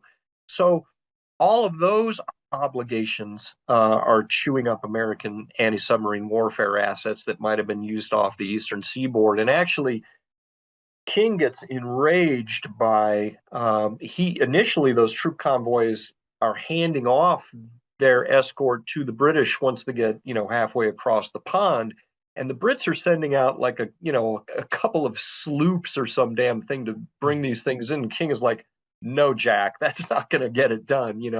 And so we eventually end up we bring those convoys all the way across the pond ourselves. Thank you very much. So that's one obligation that is chewing things up for him. And so, and we already mentioned the fact that Operation Ironclad, when we go and invade Madagascar, the U.S. is left minding the store. We got the Washington and the Wasp up in Scapa Flow; they have to be escorted as well. And so there's a lot of just other things going on here that are drawing away destroyers that might otherwise have been used on the eastern seaboard. And I do think that there is a tendency on the part of British historians to overlook those other obligations, some of which are being created by the Royal Navy. But that gets overlooked, when we look at the conflagration that's happening off the eastern seaboard. I do think the King was tardy in implementing convoys, particularly for tanker assets, and I ding him for that. Um, but then the other big controversy is this whole thing about the VLR liberators, Mm, that everybody points the finger of blame at King. Why didn't you get VLRs up to the northern shipping routes? And I think that is just completely misplaced because of something that you've already talked about, mm, which is B-24s aren't being manufactured for the U.S. Navy. They're being manufactured for Hap Arnold and the Army Air Forces. If you mm. want VLR libs, go talk to Hap about those things. Yeah. Um, and not only that, but the same phenomenon that was happening with Bomber Command is happening in our air forces as well, in that HAP is focused on bombing out Germany, just like Bomber Command is like, yeah, we need everything that's got propellers to be bombing out Germany. And so Bomber Harris is incredibly ungenerous when it comes to freeing up potential assets for ASW work for Coastal Command. And one of the arguments I make is that you've got this rubbish bomber in the Sterling. Yeah. There's nothing magical about making a VLR lib, right? You shove a great big fuel tank into one of the bomb bays, you rip out all the gun turrets and all the extraneous armor, you put a radar on the damn thing, and voila, you've got an extended range ASW asset. Now, it is true that because of the Davis wing design on the B-24, which was super cool, and the B-24 as an airframe was always going to have superior range to something like a Sterling. But we're in extremis here. We need some freaking patrol planes. Why did not, the RAF say, okay, screw it, we're going to take a squadron or two of Sterlings and, turn them into VLRs and put them up in Orkney or wherever the Yeah. hell. So Yeah. I just think that a lot of the finger pointing at King is misplaced in that regard. Yeah, I was going to mention the whole Sterling thing because, yeah, Coastal Command and the Royal Navy were saying, look, yes, we appreciate you want to hit Germany with everything you possibly can, but compared to the number of heavy bombers that are being produced, they're like, we only need a few dozen, and a few Yes, dozen of the ones you don't particularly want anyway, because the Sterling was a yes, compromised design. It's one of those really weird ones because dimensionally, at least like fuselage wise, the Sterling is colossal compared to a Lancaster or a Halifax. it's humongous. But it's designed. It's an example, actually, to be honest, of one of what I generally despise when it comes to military procurement, which is when people go, we need something that has a certain capability, and then someone else comes in and says, yeah, but we don't want to spend the money on the infrastructure to support it, so you're going to have to make a compromise. But then you take your compromise design and you throw it into the original scenario in the first place, without Yeah, regards. And with the Sterling, it was a case of they didn't want to make the hangar doors bigger. So they're like, yeah, you can build a four-engine heavy bomber, but it has to fit through these hangar doors. And I'm like, well, but that's not how aerodynamics works. It doesn't magically fly better just because it knows somehow that it was made to fit an existing hangar. right, Um, and so, yeah, you have this situation where the coastal command is going, look, we don't even want two dozen of your good bombers, the Halifaxes and the Lancasters or anything. We just want, the Sterlings that you're already kind of phasing out anyway because they right. can't fly very high.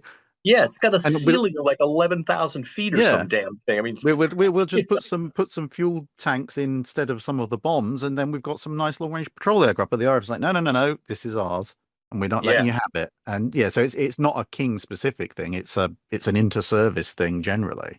exactly. And, if you're going to yank the chain on Bomber Command, it really came down to Churchill to having, he should have been the one who was yanking. If, Mm, if it is true what Winston is saying in his post war histories, that this is the time that scared me the most, mm, was the U-boat offensive. Well, then Jack, put your money where your mouth is and go beat on Bomber Harris and make him and Portal give you up.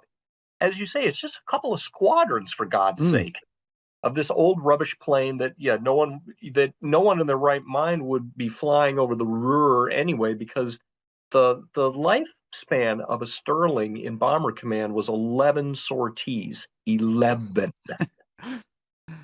Yikes. I'm Anyway, just glad my so great uncle skipped from Wellington straight to the Lancaster. there you go. Did he make it through? Two Because even tours. Jesus Mm, Christ.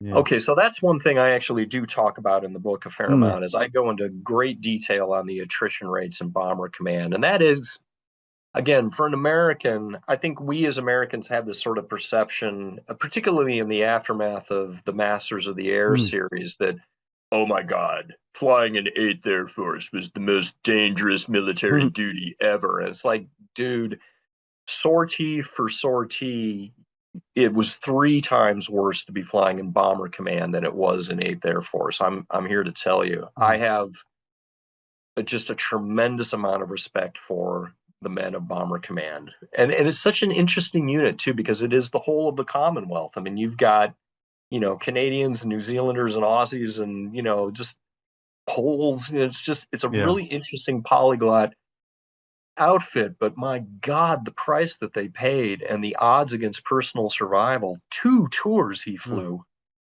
Yeah. Damn.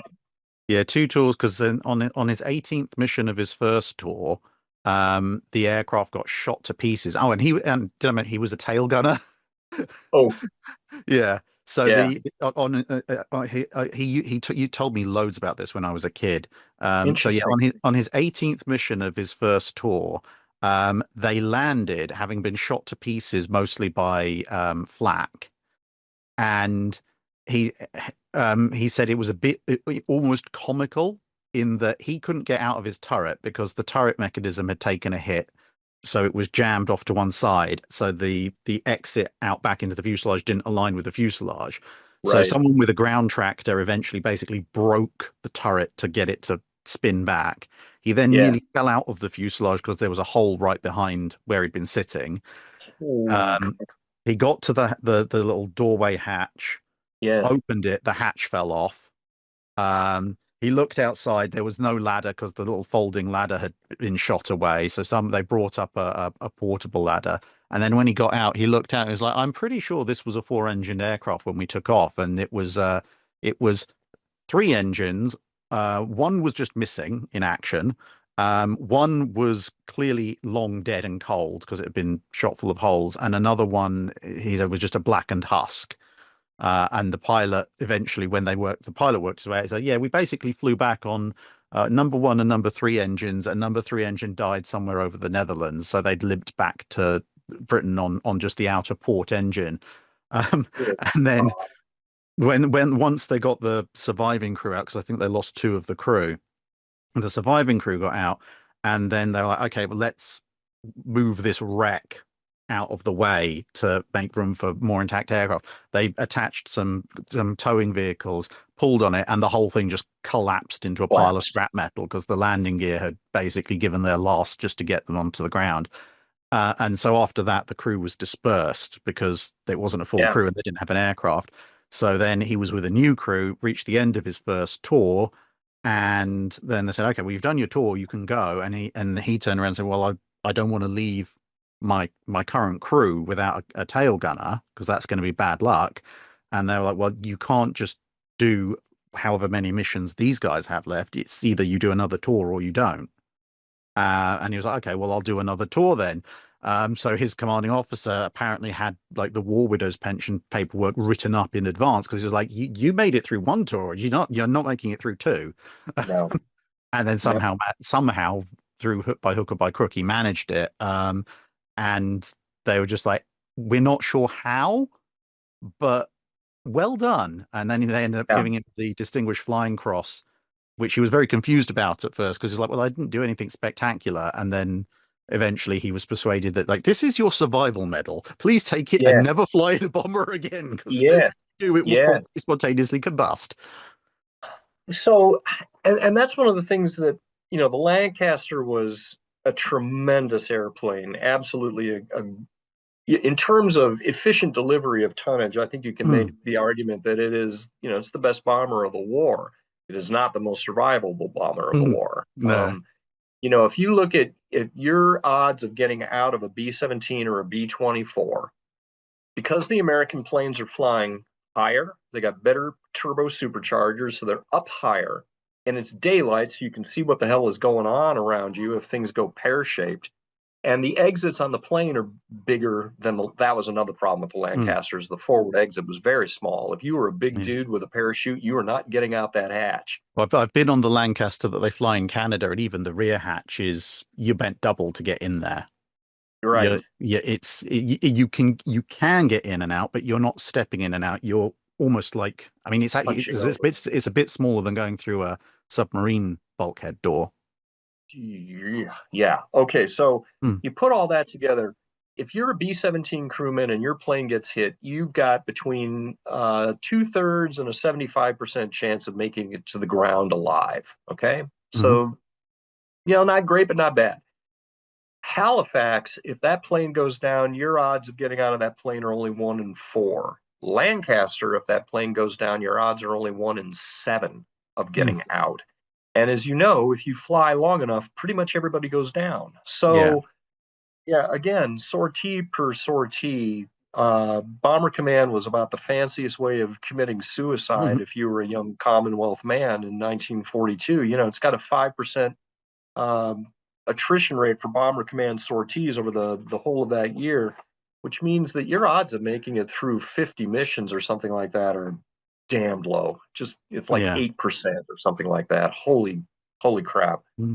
Anyway, so Mm. good. I'm glad he made it through. But yeah, that is one of the things that I do try to bring out in this book is that I think we as Americans get over focused, obviously, on America and the sacrifices that we made. But I think it's important to acknowledge that we had tremendous allies in this war. You know, the Australians punched well above their weight out in the Pacific.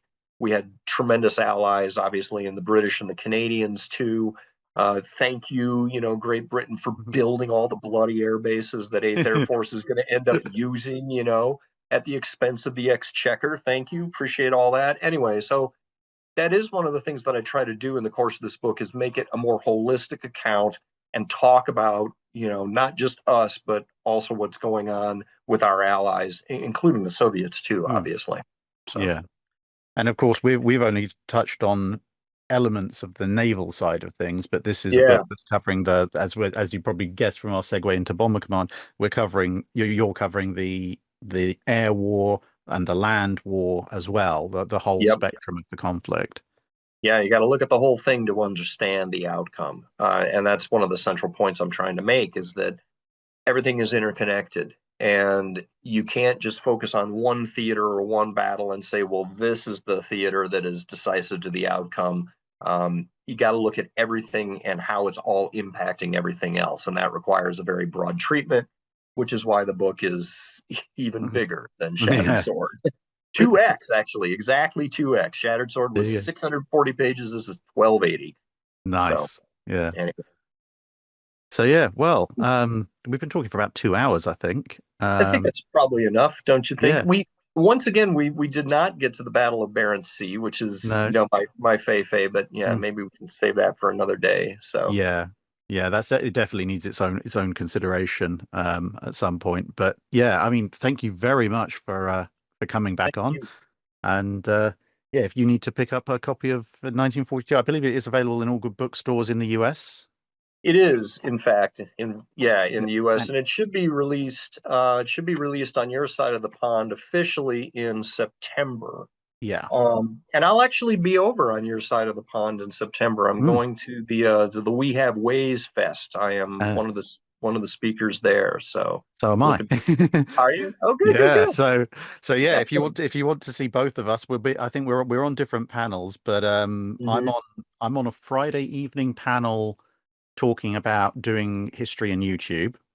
Okay, Uh, cool. I'm not sure how many people will show up to that because I'm competing with another evening panel that's talking about the hurricane, which I suspect is going to be very oversubscribed.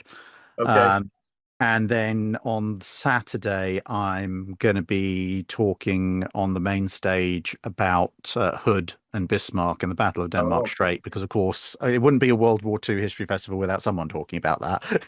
right, right. Um, Yeah. which bit have you got? I'd I'd have to go and look. Mm. I am going to be doing one actually that's going to be talking about some of the Bomber Command stuff, I Oh, believe. nice. Yeah, they originally it was a different topic that I knew nothing about, and I was Mhm. like, I know nothing about this. Let's do this instead. So, yeah, I'm doing two panels as well, but I'd have to go back Mhm. and look at the topics. My good buddy John McManus will be over there as Mhm. well. I'm looking forward to meeting David Stahel. I use his books extensively in mine, and so yeah, I'm really excited to come over. I think it's gonna be a blast. And then I'm gonna actually have a vacation afterwards. Me and the wifo are gonna Mhm. go and poodle around the UK for a few weeks and hope to get up to Scotland at some point and drink with the Scots. That's definitely on the agenda. So anyway, Yeah. so That's gonna be very fun. And obviously, yeah. So if people want to come and see both of us, that's where to be in absolutely, September. I'm sure we'll be found wandering around in various places, and I'll be carrying inadvisable amounts of books that I've acquired from yeah, various places. absolutely, yeah. So yeah, it's Thanks, going to be a good yeah, event. thanks so much for having me. I appreciate it. And URL for the book and all that stuff we Yep, can plug in all down down below. here. Yeah, I appreciate that. So I'll see you in September, man. Yeah, see you then.